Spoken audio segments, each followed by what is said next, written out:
visit us from our community, thank you so much for joining. This is actually exciting. We at Suzuki always take pride in doing what's best for kids, and raising the bar to do what we can to ensure kids are successful. And Fred is talking about one of those initiatives, and it's a big one, and it's a joint initiative with our arts and our math department. And it's the idea of doing a feedback first model, with the idea that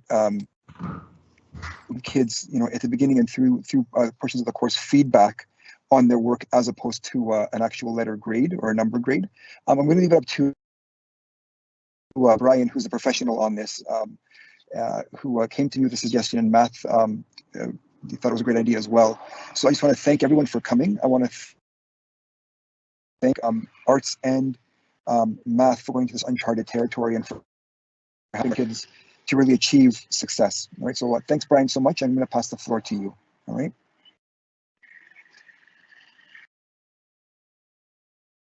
All right, so welcome. Thank you everyone for coming. It's tradition at David Suzuki and the Peel District School Board to begin our meetings with a land acknowledgement. And this is one that has been put together by some of our English students under the direction of Mr. Vickery. So we're just going to take a moment and acknowledge that we are on the Indigenous territories of the Mississaugas of the Credit, the Wendat, and the Haudenosaunee. The land I walk on, the air I breathe, and the water I drink are all things that are important to me. Whether it be in the clothes I wear, the food that I eat, or the house that I live, I need to treat this land with care. All the land that surrounds us, from the trees to the soil, supplies us and sustains life. I would like to acknowledge the importance of this land. I am thankful for the clean water that runs through this land. I'm thankful to be living in a place with a clean environment and fresh air. I would like to acknowledge that the land we are on today is stolen land. I'm an uninvited guest on the traditional territory of the Anishinaabe people, the Huron-Wendat, and the Haudenosaunee people, the traditional territory that was covered by the Adjutant's Purchase. I would like to acknowledge that the land which I stand and live on is a part of the traditional territories of the Mississaugas of the Credit First Nations. I acknowledge that I am on the traditional territory of the Mississauga of the Credit First Nations. I will continue to investigate and learn more about the culture, the language, and the true history of residential schools that have impacted the lives of Indigenous peoples. I will also learn more about the history of the Indigenous people who lived on this land before me, and why it is so important to them, and I will also treat this land with care and respect. As a community, we have a lot of work to do in recognizing the silencing of these cultures in our institutions. I acknowledge these facts to ensure that we can recognize and honor the voices of the Indigenous people who suffered due to colonization and oppression. I recognize my privilege and my voice, and I will use it to be an ally to all those who are suffering. The time is now. We are ready.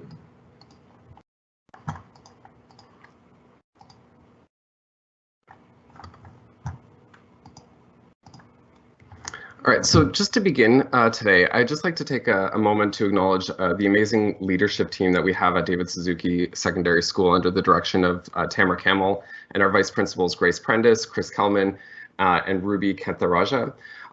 Myself, I'm Brian Leibnitz, Head of Arts, ESL, Family Studies. On the call today, we also have Mary Perko, Head of Mathematics, Rini Shinuda, our Head of Modern Learning, and Jamie Holder, our Head of Equity. And this is an initiative that is exciting, and we have a great team that's in place in order to be able to support our students.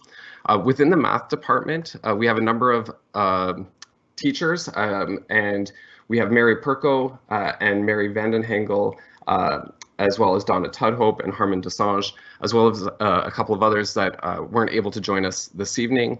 And then in arts, again, myself, Amanda Kelly, who is actually moderating our question and answer session. So if you have questions, please put them into the Q&A, and she will be moderating and organizing those for us. And at appropriate times, we may be interrupting the presentation in order to answer the questions, but she is also collating them to be addressed towards the end as well.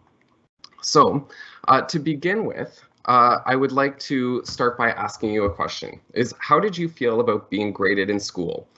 It's specifically when you were in high school. What was the feeling that you had on a daily basis when you went into a class and knew that you were going to be getting the math test back or the English essay or the science report? Because these feelings that we had as adults now, when we were in high school, they're going to be very similar to the experiences that young people are having in our classrooms today. So as we're beginning, we need to be thinking about assessment and evaluation from a scientific perspective. And to begin, we're going to think about the brain and understand that the brain is going through a tremendous amount of change in the early teenage years. Right? It's not until the age of 25 that the brain is actually fully developed, which means that students are trying to negotiate a lot of biological uncertainty because they're trying to essentially rewire how their brain is operating. Their main job is making sure that the limbic system, which is the old brain and is in control of their emotions, is learning how to talk with the prefrontal cortex, which is responsible for reasoning. And because there's so much happening inside the brain at this particular time, it can actually make it a little bit more difficult for many students to learn, right? They're working on learning content while at the same time training their brain to work in new and unexpected ways. This brain-based research also extends to our understanding of what the brain actually craves. And one of the things is that the brain wants feedback. And that's through dopamine highs and lows. And by using feedback in our assessment and evaluation as the primary driver, we're actually going to be reinforcing positive brain connections. And this is particularly important also when we think about students who have experienced trauma or racial discrimination in some way, whether that is extremely overt or through microaggressions. And what happens with students that have experienced trauma is something that's known as an amygdala hijack. And this actually biologically, physiologically stops students from being able to learn. And what we can see is that when we start talking about grades, there's a possibility for many students that it's going to trigger one of these types of reactions because many students have adverse reactions to getting the number back on any particular assignment. And this can affect students that are high achieving students in that they are only looking for the best way to achieve the highest numerical grade on an assignment, and it affects their academic risk-taking potential. Likewise, for younger students, it can also be problematic because as they are striving to figure things out, right, there's the fear of failure, there's the fear of the label that they are only ever going to be, quote unquote, the 60s kid, and that they are not able to achieve any higher. So with this in mind, I want you to try and think of an experience where you were unable to effectively learn because of something that was happening in your own life. And this could be something inside or outside of school. And how did this then translate into your ability to perform on an academic task? And then as a result, how you were assessed or evaluated in school?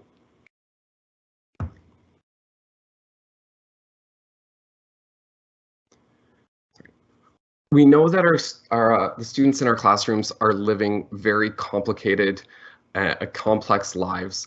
And when we take a look at the work that we've done at David Suzuki in relationship to anti-Black racism and decolonializing our teaching practices, we've turned to the work of Dr. Bettina Love, an abolitionist educator out of New York State. And one of the big takeaways from her work and her writing is that we really want students to be doing more than just surviving the education system. We want them to be in a place where they are thriving. And what we're proposing and working towards is using feedback as one of the mechanisms that students are going to be able to achieve their best. So in order to do this, we're going to be embracing culturally responsive pedagogy, right, which has a variety of different dimensions to it, which includes appreciating and including student individual contexts, differentiating our content based on the cultural backgrounds of our students, understanding the cultural norms of teaching and learning of students from different cultures, allowing students voice and choice in the way that they choose to demonstrate their learning, as well as differentiating the assessment strategies that are used in order to be able to make sure and verify that we have a good understanding of what students know and are able to do. And all of this, of course, comes within the context of honoring the oral and communal traditions of non-Western cultures as well. Joe Feldman in 2019 wrote that improved grading can be a lever for system-wide efforts to promote more equitable opportunities and outcomes for students, particularly those most historically disadvantaged. We know, and there's a body of research that dates back almost a full century now that talks about the impact that numeric grades have on student learning. And part of the process of what we're working through right now is sort of disentangling a lot of the misinformation about what grades are and how they have been used in the past so that we can begin moving forward in a more equitable teaching and learning environment. So with that being said, we know that grades actually influence the development of a fixed mindset. Because the grades become static and associated with one's identity, there's a sense that students cannot overcome the challenges or obstacles that they are facing in the classroom, and that putting in more effort into learning a particular assignment could be actually a waste of time. Right? Most importantly, right, within the fixed mindset is that any feedback that a student does receive is seen as a personal affront. It's about them and who they are as a person rather than their process of learning, right? So they're always going to see themselves in being in a deficit relationship with the others in the classroom and unable to further succeed. Feedback, on the other hand, promotes a growth mindset. It allows us to challenge and be challenged by others. We can find excitement in being challenged, and that obstacles are an intriguing way of deepening and our learning and our understanding, so that there's a constant drive to be able to improve. So the success that we experience and the success that we see in others all become motivators for actually engaging in the process of learning in a more deep and sophisticated way. So with this context in mind, educators have been called to action, and we've been working on this at David Suzuki for many years. This is not something that is just new and emerging, but a long process that is working at trying to unlearn many of the sort of the bad habits that have been established through the 1990s and the early 2000s because of a lack of understanding and a lack of awareness of what research was actually out there. So the first piece that we have is that we need to be removing the learning behaviors from grade determination. And this has been something that we've been working on for a long time. So this means things like attendance and punctuality, participation, handing in your homework assignments late, right? Those are all really important learning skills, but they do not accurately reflect a student's knowledge and actual skill. So we have the learning skills in order to communicate the learning behaviors, and we have we're currently using a percentile grade in order to represent the knowledge that a student has. The second area that we've been working on is increasing the transparency of what students are expected to know and be able to do in terms of their assessments.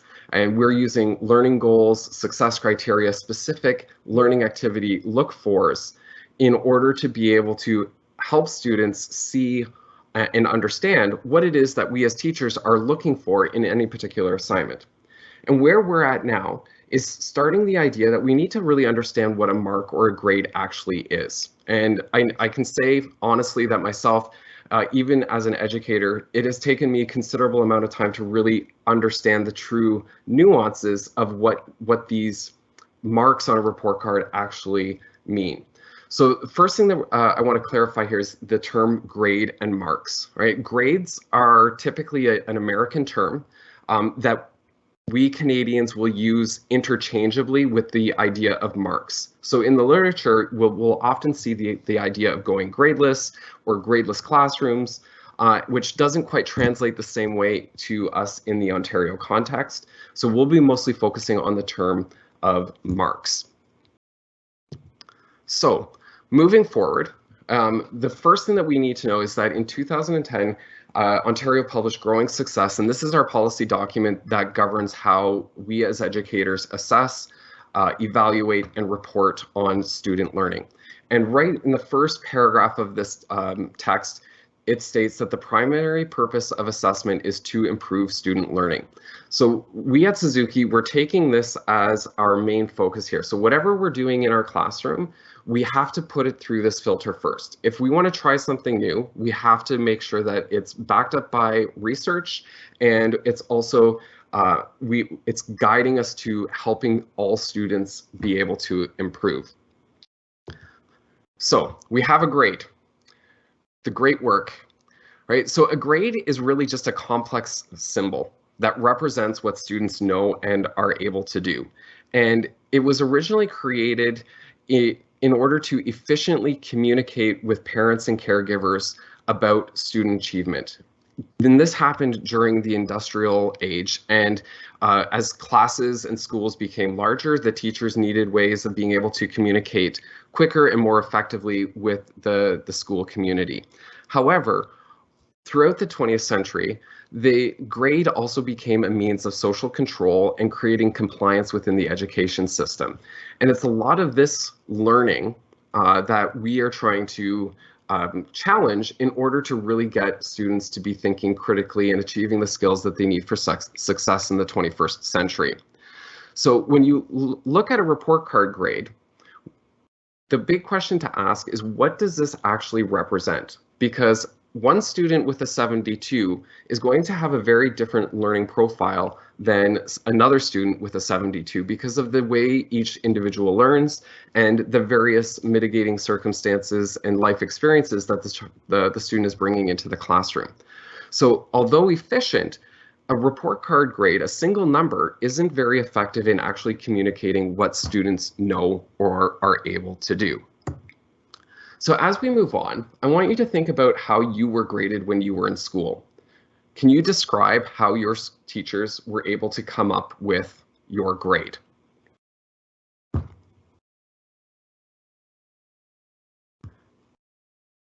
So taking a look at this particular image, which was from just a quick Google search, this is a grade book from the early 20th century. And what you'll see here is that it's got the students' names down the side, they got the weeks across the top, and a bunch of check marks and numbers that signify some sort of level of achievement. The challenge here is that we don't know what the information actually means. In these early stages of mark calculation, the way that the mark was calculated was simply summing up the total number of possible points and then dividing it by the number of points that a particular student achieved. But it doesn't tell us where the student learning strengths are and where the learning needs are. So as we move into standards-based assessment and evaluation, we want to work on increasing the clarity for not only us as teachers so that we know where we need to be focusing our time and energy within the classroom, but also for students so that they can make sure that they are achieving their best. In the 1990s and into the early 2000s, the emergence of digital grade books came about, and you'll notice that they're actually very, very similar to the old paper and pencil. And of course, these have changed even more over time, but the same basic premise was there, right? Calculate and average out what the student achievement was. Right? And where we're going now is thinking about where are the strengths and needs of each individual learner in relationship to the expectations for the course.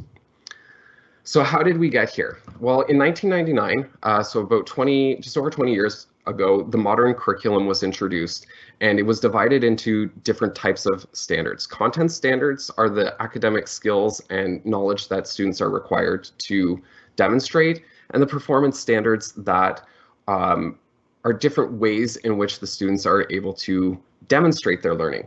And that's through knowledge such as quizzes or thinking, through perhaps brainstorming and research, communication through either written or oral or visual means, and then project-based application. What happened though is that the performance standards started to substitute the learning behaviors in the early 2000s, right? And so we're working through this teasing out of making sure that we're still focusing on the content rather than the performance. And this was further amplified by the rise of digital grading tools, and which automated grade calculation for teachers, and it resulted in a variety of different complex formulas. For example, the one that you see down on the bottom of the screen is one such formula that could potentially be used by a teacher in order to determine a grade. Okay. So when we're using research to inform assessment and evaluation, right, we need to acknowledge that in 2010 we have growing success, which was intended to bring more consistency and fairness to the process of grading or marking, assessing, evaluating, and reporting. But we've learned a lot about how students learn and how to assess and evaluate and to provide feedback in the last 22 years. So what we're trying to do is balance out the requirements of growing success with what we also know about best practices from contemporary research. So moving forward, again, what we're taking a look at here is this idea of what is a grade. And if you were to sit down, would you be able to accurately be able to describe in a convincing way what the difference would be between a 79% and an 80%, or even for that matter, a 77% and an 81%? The research suggests that the 100-point scale is problematic because it would require teachers to be able to effectively describe 101 different levels of achievement, right? Realistically, if we're going to be giving a 77, we should be able to differentiate what that 77 actually looks like in relationship to a 78 as well as a 76. So although the percentage grade gives the illusion of precision, right, it is highly imprecise, and without the appropriate use of learning targets or learning goals, right, it can lead to subjectivity, which is something that we have been working very heavily towards avoiding in our assessment and evaluation practices at Suzuki through various professional learning opportunities. So we have the 100-point scale, and then growing success introduced the 4 levels of achievement that correspond to the 100-point scale. And within this system, instead of there being 101 points of differentiation, there's 19. So we're moving in the right direction, but it's still very difficult for educators to be able to be that precise. Research suggests that ideally, we are using a scale that's somewhere between 4 and 7 points.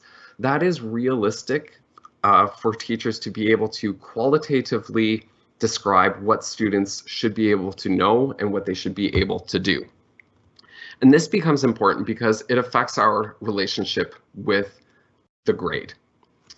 Right? So in the Peanuts cartoon here, right, we can see that, you know, when we're not engaged with getting the grade, we're not interested in the grade, right? And we only believe in them when they speak to us in a positive way.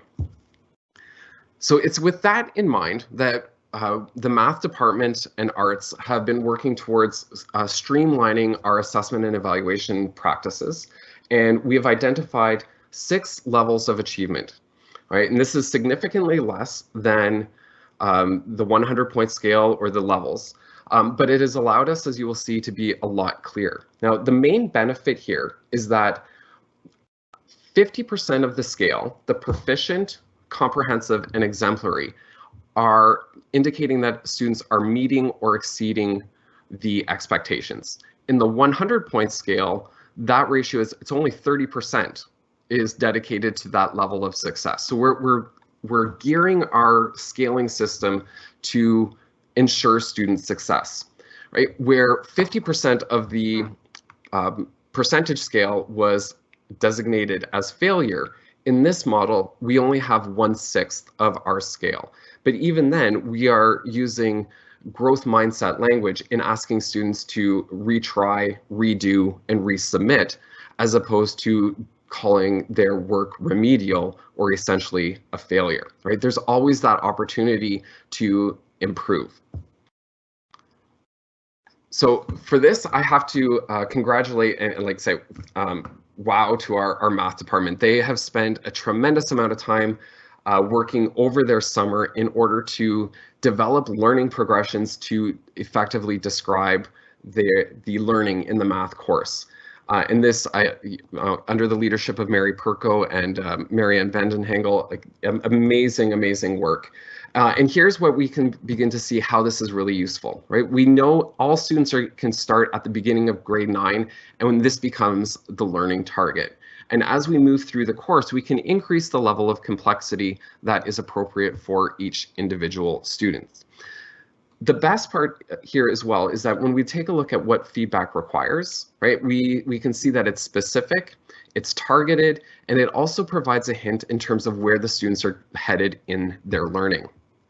And when we translate this into the hands-on tasks that students are involved with, we can see work like this. So the learning progression then translates into something that's very specific. And students can see, you know what, this is a beginning or emerging level of understanding. I'm able to do this, right? It's confidence building, right? And then they can see what the next level of complexity is, and to build confidence on the fact that they know what has come before, and they can continue to go through the entire progression in order to maximize their achievement throughout a particular school year. So feedback, what we're hoping is by using these learning progressions is that we're going to be able to focus on the 3 elements of feedback. And that is, number 1, students need to be able to identify where they are at in their learning. Secondly, the feedback needs to be able to provide direction on how to improve their understanding of the skill that they're currently working on. And thirdly, it needs to provide an end destination. What's the next step in the learning progression? What is going to motivate you and encourage you to keep on the process of learning? I'd like you to try and think back to a time when you received some feedback that met all 3 of these criteria. And how did this feedback help you deepen your learning? Now, I know for myself, I honestly don't really remember getting feedback with that level of clarity and that specificity when I was a high school student. I got the good work, great job, excellent try, with either a star or a sticker at the top of the paper. Right? This level of engaged feedback is something that is very new, but it is also something that we know is very beneficial for our students to be able to meet the demands of the 21st century. It also allows us to be able to think about our students and their individual needs, right? Often what we see is that we'll start all at the same place at the beginning of the semester, and we'll set the learning targets up equidistant for all students, right? Not really being able to think or work on differentiating as much as perhaps we could, because we don't necessarily have the language. So by spending the time in developing these learning progressions, what we're really starting to do is to say to our students is, you know what, here's the target, right? You can see where we want to end up, right? We want to be able to get to that target that's way at the back by the end of the semester. But you can choose which target you need to be able to aim at first. And there's nothing wrong at aiming at the targets that's right at the one that's closest to us, right? If that's where you need to start, that's where you need to start. And by being able to specifically identify that learning need for each individual student and having them as part of the conversation in establishing what is a reasonable goal for them, we are able to help students to be even more successful. So what does all of this mean for your child at David Suzuki in visual arts or in grade 9 math? Well, number 1 is that you're not going to be seeing numerical grades on work, right? There may be the occasional time throughout the semester, depending on the task, but numerical grades, we know from research, inhibit student learning. If a student has a grade, they will look at the grade and move on. If an assignment has a grade and feedback, they will move on, ignoring the feedback. But if there's just feedback and the teachers promote students to engage with that feedback and create a feedback cycle, the students are going to be able to increase their learning much more effectively. You'll also see that our students are going to be asked to engage in conversations about their feedback and their work, and it's going to be a two-way conversation as opposed just from the teacher to the student. And students are going to be learning how to give and receive feedback and being able to apply the feedback as well. Most importantly, we're also going to be, we've decided that we're going to use an eye on the midterm report. And what the eye indicates is that there is technically insufficient evidence of learning. And that's because the learning isn't done by midterm. And by putting a grade on the report card, it can be a misdirection in terms of where students are headed and where they currently are at. So in order to make sure that students are still well informed, the idea that students can co-create the midterm report card comments with the teacher in order to develop a clear understanding of how the grades are developed or where they're at in their learning, sorry. And that process is going to be shared with you as the caregiver so that you're part of that conversation as well. Okay. We do have to remember, though, in Ontario, we are obligated to provide a percentage grade on the final report card.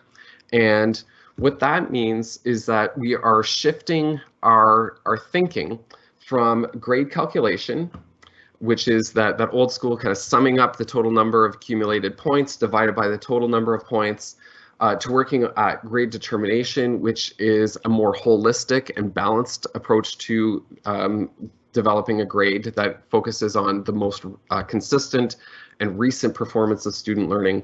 And now we're starting to shift our attention to the idea of grade co-determination so that students are active in this process.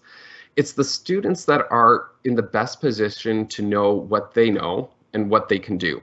We as teachers, our role is to verify that understanding through conversation and observation in our interactions with students.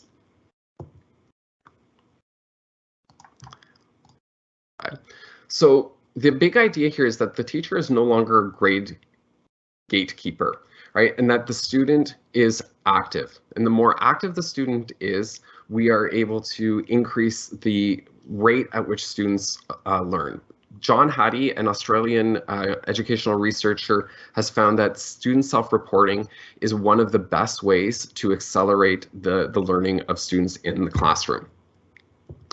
So this is an outline of a potential model by which students can engage in the co-grade determination process. Now, each discipline, right, arts versus math, for example, could be different. It could vary a little bit from teacher to teacher, right? But the basic premise is still the same, is that it's based on conversation and an interaction between teacher and student. So the first step is that the teacher and the student need to review the demonstrations of learning, right? Make sure that there is a clear expectation of what the learning targets were, and they should be working at these right from the outset of the school year and be familiar with the language of success right from the beginning of the course.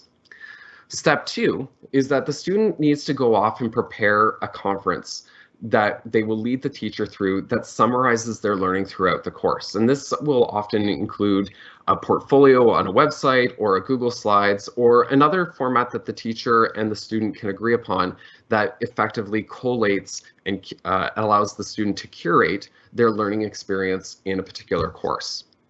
The third step is to have the conference and to make sure that there is a shared understanding of what the student achievement actually looks like. And from there, we can begin the process of co-determining the grade. So based on either overarching learning goals or success criteria, we can start identifying what students know and are able to do. So in this example, we can see that there are a number of criteria that this student has met the comprehensive goal, and a couple of that they're proficient, and a couple of others that they're just finishing developing those skills. And it's from here that we can look for consistency. Now, the teacher might be using one strategy and the student another, but the idea is that there comes a common understanding. So based on this example, we could say that the teacher and the student have come to agree that their overall level of achievement is just starting into the comprehensive stage. And from there, using our anchor marks, we could determine that they're working at a level 4-, and that using the anchor marks provided by growing success, that is equivalent to an 82. And our goal is to make sure that the students are able to receive the highest numeric grade possible given their level of achievement, right? And it becomes a conversation, and it's no longer a surprise when the student receives the report card. Okay. With all of this, right, the best thing that we have is that you're here and you're thinking about your students' educational experience here at David Suzuki Secondary School.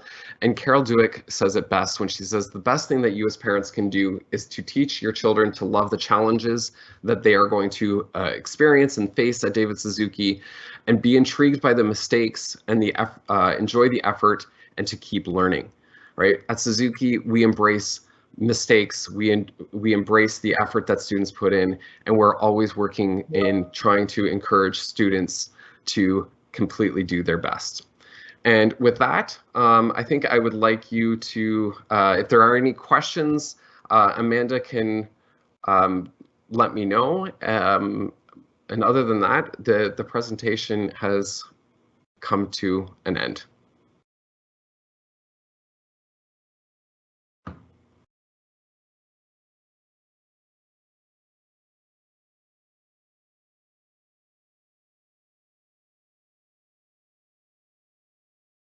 All right, well, it looks as though there are no questions coming through at this point. If there are questions, please feel free to call the school at any time. You can reach me, Brian Leichnitz, at extension 421. You can send me an email as well, and I'd be happy to answer your questions and support any of the students at David Suzuki in being able to do their best as they embark on their high school career. Thanks for coming out tonight, and good luck. And if you have any questions, please feel free to reach out.